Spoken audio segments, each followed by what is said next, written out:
Hello, കാത്തിരിക്കുന്ന ചിത്രങ്ങളുടെ ഏറ്റവും പുതിയ OTT അപ്ഡേഷനാണ് ഇന്നൊരു വീഡിയോ ഭാഗത്ത്. വീഡിയോയിലേക്ക് മുൻപേ വീഡിയോ ലൈക്ക് ചെയ്യുക, ചാനൽ സബ്സ്ക്രൈബ് ചെയ്യാൻ വേണ്ടി ശ്രമിക്കുക.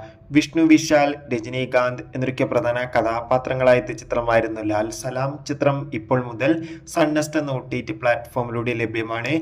ചിത്രം കണ്ടവരുടെ അഭിപ്രായം തീർച്ചയായും കമന്റ് ബോക്സിൽ രേഖപ്പെടുത്താൻ വേണ്ടി ശ്രമിക്കുക.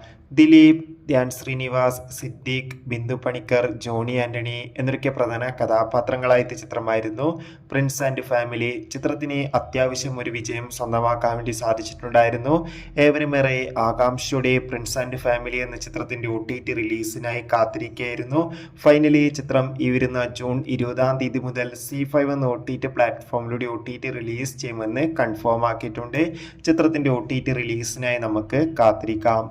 മമ്മൂട്ടി, ഷെം ടോൺ ചാക്കോ എന്നൊക്കെ പ്രധാന കഥാപാത്രങ്ങളായ ചിത്രമായിരുന്നു ബസൂക്ക. അത്യാവശ്യം ഒരു വിജയം ചിത്രത്തിന് സ്വന്തമാക്കാൻ വേണ്ടി സാധിച്ചിട്ടുണ്ടായിരുന്നു. ചിത്രം ഉടൻ തന്നെ C5 എന്ന OTT പ്ലാറ്റ്ഫോമിലൂടെ OTT റിലീസ് ചെയ്യും. പ്രിൻസ് ആൻഡ് ഫാമിലി എന്ന ചിത്രം ഈ വരുന്ന ജൂൺ 20 OTT റിലീസ് ചെയ്യുക. പ്രിൻസ് ആൻഡ് ഫാമിലി എന്ന ചിത്രം OTT റിലീസ് ചെയ്തതിനു ശേഷമായിരിക്കും ബസൂക്ക എന്ന ചിത്രം C5 എന്ന OTT പ്ലാറ്റ്ഫോമിലൂടെ OTT റിലീസ് ചെയ്യുക. മിക്കവാറും ജൂലൈ മാസമായിരിക്കും ചിത്രം OTT റിലീസിന് എത്തുക. കാത്തിരിക്കാം.